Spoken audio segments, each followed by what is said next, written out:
অনেকেই ভাবেন জাপানে গেলে জীবন বদলে যাবে, উন্নত দেশ, অনেক স্যালারি, অনেক ধরনের সুযোগ সুবিধা।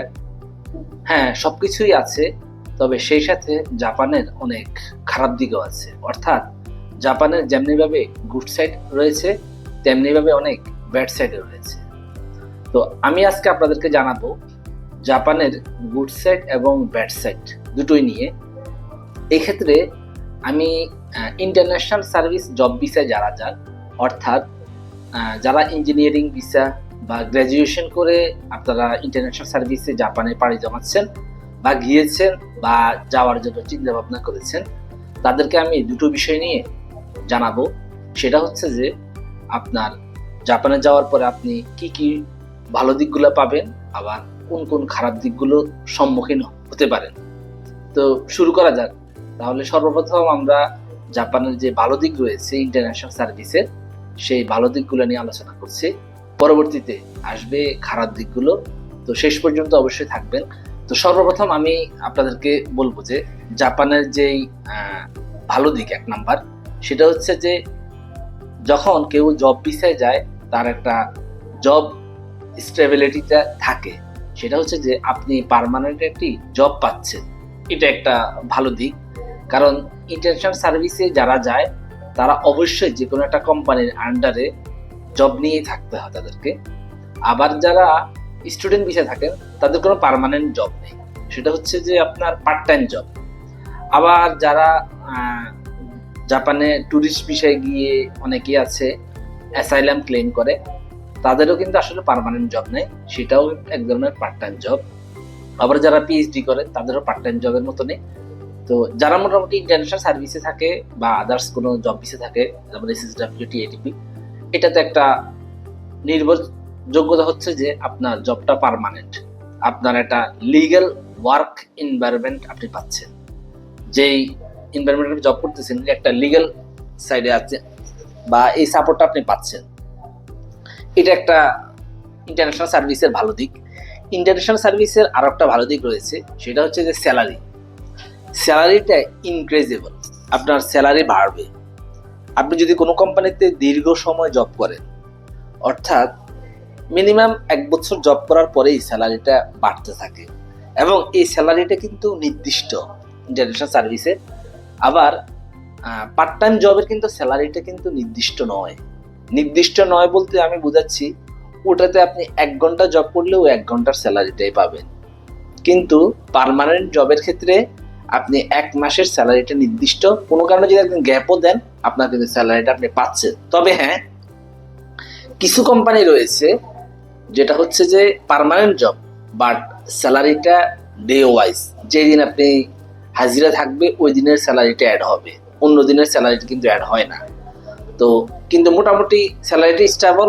এটা আমি এই কারণে বলতেছি, সেটা হচ্ছে কোনো কারণে আপনি যদি আপনার জবটা চলেও যায়, আপনি পার্মানেন্ট জব থাকার কারণে আপনি ব্যাকআপ স্যালারি পাবেন। এটা হ্যালোওয়ার্ক থেকে, হ্যালোওয়ার্ক নামে একটা কোম্পানি আছে জাপানে, সরকারি অফিস। ওরা আপনাকে মিনিমাম 3 মাসের একটা সাপোর্ট দিয়ে থাকে। এটা কেন হয়? এটা হচ্ছে যারা জাপানে ইন্টারন্যাশনাল সার্ভিসের জব করে তারা এই সুযোগ সুবিধা পাচ্ছে। স্যালারির পাশাপাশি ইন্টারন্যাশনাল সার্ভিসের আরেকটা ফ্যাসিলিটিস রয়েছে, সেটা হচ্ছে অ্যালাউন্স। যেমন হাউস অ্যালাউন্সটা পাওয়া যায়, অনেক কোম্পানি দেয়। কোনো কোম্পানি আপনাকে 1 মাসের থাকার খরচটা ফ্রি করে দেয়। তাদের কোম্পানির নির্দিষ্ট বাসা থাকে, নির্দিষ্ট হোস্টেল থাকে, এটাকে জাপানিজ ভাষায় বলে রিও থাকে। তারপরে অনেক কোম্পানি আপনাকে বাসা ভাড়া 50% দিয়ে দেয়। অর্থাৎ আপনার বাসা ভাড়া যদি 20,000 টাকা হয়, আপনার 10,000 টাকা খরচ হবে। বা আপনার যদি ফ্যামিলি নিয়ে থাকেন, বাসা ভাড়া 50,000 টাকা, কোম্পানি আপনার 25,000 টাকা দিয়ে দিবে। আমি টাকার কথা বলছি, জাপানে তো টাকা চলে না, ইয়েন চলে। তো আপনারা ওটাকে ইয়েন ভাবে নেবেন আর কি। তো এই ক্ষেত্রে এটা একটা আমি সুযোগ সুবিধা বলবো। তবে কোম্পানির বাসা হলে অনেক ক্ষেত্রে কোম্পানি আপনার পানির বিল, কারেন্ট বিল, গ্যাস বিল, অনেক কোম্পানি আছে এগুলোও বের করে। অর্থাৎ তারা টোটাল জিনিসটাকে একটা প্যাকেজের ভিতরে ফেলে দেয়। তো এই ক্ষেত্রে এই অ্যালাউন্সগুলোও অনেক জব ভিসা হোল্ডাররা উপভোগ করে থাকে। আবার কিছু কোম্পানি আছে শুধু বাসা ভাড়াটা দিবে, আপনার অন্যান্য ফ্যাসিলিটিস গুলোকে তারা আলাদা করে দেয়, যেগুলো তুমি বুঝবা। ঠিক আছে, যেমন আপনি কারেন্ট বিল আপনি যেমন ইউজ করবেন তেমন। তবে আমি একটা ধারণা দিচ্ছি, সেটা হচ্ছে যে জাপানে কারেন্ট বিল আপনি একা থাকলে 4-5 হাজার বা 3 হাজার, আবার কিছু কিছু এরিয়া ভেদে একটু ডিফারেন্ট বিল আসে। আমি এমনও শুনেছি যে কারেন্ট বিল 8-10 হাজার টাকাও আসছে, আবার অনেকে শুনেছি যে 3-4 হাজার টাকাও হয়ে যাচ্ছে। হ্যাঁ, তো এরিয়া ভেদে আসলে একটু ভিন্ন হয়। এরপরে স্যালারির পাশাপাশি অ্যালাউন্স বোনাসটাও রয়েছে। বোনাসটা কি, আপনার কিছু কিছু কোম্পানি বোনাস 2টা দেয়, 3টা দেয়, 1টা দেয়, 3টা খুবই কমই দেয়, 2টো 1টা এটা বেশি। বোনাসটা হচ্ছে মনে করেন আপনার স্যালারি হচ্ছে 2.5 লাখ টাকা, অনেক কোম্পানি আছে আপনাকে বোনাস দিতে পারে 3 লাখ টাকা, আবার 1.5 লাখ টাকা, আবার 1 লাখ টাকাও দিতে পারে। বোনাসটা আসলে কোম্পানির লাভ্যাংশের উপর ডিপেন্ড করবে। তারপরে আরেকটা আছে আপনার যাতায়াত ভাড়া। কোম্পানি থেকে যদি আপনার বাসা একটু দূরে হয়, যেমন ডেইলি আপনার খরচ হচ্ছে 500 থেকে 1,000 টাকা আসা যাওয়া খরচ হতে পারে ট্রেন ভাড়া, তো অনেক কোম্পানি আছে এটা আপনাকে পুরোপুরি দিয়ে দিবে। বা অনেক কোম্পানির একটা ফিক্সড অ্যামাউন্ট থাকে, পার মান্থ আপনাকে 30,000 নিয়ে বাসা থেকে কোম্পানিতে যাতায়াত বাবদ দিবে। এক্ষেত্রে অনেকে একটা চালাকি করে, সেটা হচ্ছে যে অনেকে মনে করেন বাসা থেকে কোম্পানি পর্যন্ত যাইতে তার দূরত্ব হচ্ছে 5 কিলো, তখন সে সাইকেল চালায় চলে যায়, তো এক্ষেত্রে ওই অ্যানাউন্সটা আপনার বেঁচে যায়। আবার অনেকে আরেকটা করে, সেটা হচ্ছে যে একটা মোটরসাইকেল কিনে নেয়, যেটাকে গেনসুকি বলে, আপনার লেডিস মোটরসাইকেল যেগুলো বাংলাদেশে বলা হয়, ওই টাইপের গুলো কিনে নেয়, ওগুলোর লাইসেন্স তোলা খুবই সহজ, ওটা ইউজ করেও যাতায়াত করলে আপনার ওই টাকাটা বেঁচে যাবে। এটা হচ্ছে জাপানের ইন্টারন্যাশনাল সার্ভিসের অন্যতম একটা ফ্যাসিলিটিস। আর একটা ফ্যাসিলিটিস রয়েছে, সেটা হচ্ছে যে ইন্স্যুরেন্স ফ্যাসিলিটিস। হ্যাঁ, ইন্স্যুরেন্সটা কোম্পানিগুলো অধিকাংশভাবে দিয়ে দেয়। তো কোম্পানিগুলো বেশিরভাগ সময়ে আপনার ট্রান্সপোর্ট পাশাপাশি হেলথ ইন্স্যুরেন্সটাকেও ফোকাস করে। যেহেতু বাংলাদেশ থেকে যারা ইন্টারন্যাশনাল সার্ভিসে যায়, অধিকাংশই হচ্ছে construction base company, factory base company, তারপরে দিয়ে হচ্ছে আপনার কাজগুলো বাইরে হয়ে থাকে, বা লোডিং আনলোডিং রিলেটেড কোম্পানি। যে যাই বলুক, বাংলাদেশ থেকে যারা যায় তারা কিন্তু 80% থেকে 90% লোকগুলো এই কাজগুলোই করে। অধিকাংশ কোম্পানিগুলো আপনাদেরকে বাংলাদেশের থেকে বলে দেয় যে কাজগুলো হচ্ছে এমন হবে, তো আপনারা সবাই বুঝতে ভুল করেন। আবার যাদের এক্সপিরিয়েন্সটা অনেক বেশি বা এডুকেশন অনেক হাই, বা আপনার প্রোফাইল অনেক ভারী, ল্যাঙ্গুয়েজ লেভেল অনেক আপ, সেক্ষেত্রে ভালো জব পাওয়ার একটা সম্ভাবনা থাকে। তবে অধিকাংশ ক্ষেত্রেই কাজগুলো একটু অড লেভেলের কাজগুলো হয়ে থাকে। 4 নম্বর বিষয় আমরা যেটা বলবো ভালো দিকগুলোর ভিতরে, সেটা হচ্ছে যে স্কিলটা আপনার ডেভেলপ হচ্ছে এবং আপনার জব এক্সপিরিয়েন্সটা গ্যাদার হচ্ছে। এটাও একটা খুবই ইম্পর্টেন্ট পয়েন্ট। এটা অনেকের কাছে নর্মাল মনে হচ্ছে, কিন্তু এটা খুবই ইম্পর্টেন্ট একটা জিনিস। আপনি যখন জাপানে ইন্টারন্যাশনাল সার্ভিসে যাবেন, 5 থেকে 10 বছর জব করলেন, এটা কিন্তু আপনার সিভিকে অনেক ভারী করবে। এটা আপনার ফিউচারটাকে ডেভেলপ করতে অনেক সহায়তা করবে। কারণ অনেকেই বর্তমানে জাপান থেকে ইউকেতে চলে যাচ্ছে, ইউএসএ চলে যাচ্ছে, সুইজারল্যান্ড চলে যাচ্ছে, জার্মানি চলে যাচ্ছে, কানাডা চলে যাচ্ছে। কিভাবে যাচ্ছে? তারা ওখান বাংলাদেশ থেকে কিন্তু যেতে হলে আপনার 15-20 লাখ টাকা, 30 লাখ টাকা খরচ করে অনেকে।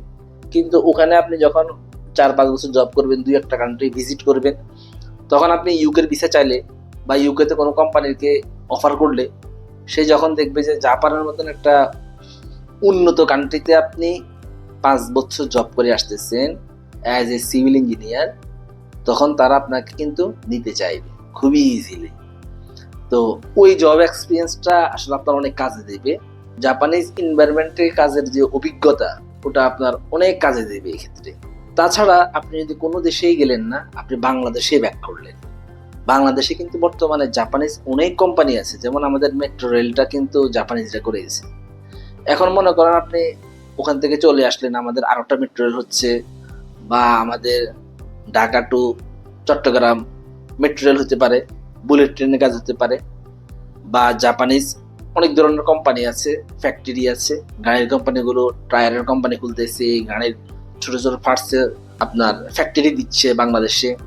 অনেক কাপড়ের কোম্পানিগুলো আছে, গার্মেন্টস দিচ্ছে। হ্যাঁ, আপনি যদি ওখান থেকে আসার পরে যদি এসব কোম্পানিতে অ্যাপ্লাই করেন, আপনার 70-80-1 লাখ টাকা স্যালারিতে আপনি জব করতে পারতেছেন। কেন পারতেছেন? কারণ আপনার জাপানে ইন্টারন্যাশনাল সার্ভিসে জব করার অভিজ্ঞতা রয়েছে বিধায়। সর্বশেষ যেটা, সেটা হচ্ছে যে জাপানের লাইফস্টাইল এবং সেফটি, এটাও খুবই ইম্পর্টেন্ট। যারা ইন্টারন্যাশনাল সার্ভিসে যায় তাদের লাইফস্টাইলটা কেমন হয়? সকাল থেকে সন্ধ্যা পর্যন্ত আপনি জব করলেন, এরপরে বাকি সময়টা আপনি কি করবেন? একটু ঘোরাফেরা করতে পারেন, ফ্রি সময় আপনার থাকে, ফ্যামিলির সাথে সময় কাটানো যায়, যারা ফ্যামিলি নিয়ে যায়। তারপরে বাংলাদেশের যে লাইফস্টাইল, এটার থেকে যে জাপানের লাইফস্টাইল একটু ভিন্ন হয়, সেটা তো আসলে আপনারাই খুবই ভালো জানেন কেমন হতে পারে। উন্নত লাইফস্টাইল আপনার সবকিছুই এনভায়রনমেন্টালি, তারপরে যে আপনার সেফটিটা খুবই ইম্পর্টেন্ট। সেফ একটা জোন পাচ্ছেন, ওখানে কোনো চাঁদাবাজি নেই, ওখানে কেউ আপনাকে হয়রানি করবে না, কেউ আপনার সাথে উল্টা ঝামেলা করবে না, আপনাকে কেউ মারতে আসবে না, কাটতে আসবে না। এটা একটা খুবই ইম্পর্টেন্ট একটা জিনিস অনেকের ক্ষেত্রে। সর্বশেষ আরেকটা বিষয় আছে, ফিউচার অপরচুনিটিসটা। এই ফিউচার অপরচুনিটিসটা জাপানে আপনি খুবই সুন্দর একটা আপনার জন্য অপরচুনিটি হিসেবে আমি আখ্যায়িত করব। সেটা হচ্ছে যে যারা ইন্টারন্যাশনাল সার্ভিসে যায় জাপানে, তারা কিন্তু 5 বছর পরে ন্যাশনালিটির জন্য অ্যাপ্লাই করতে পারে। ন্যাশনালিটিটা কি? আপনি ডাইরেক্ট পুরোপুরি জাপানিজ হয়ে যাবেন।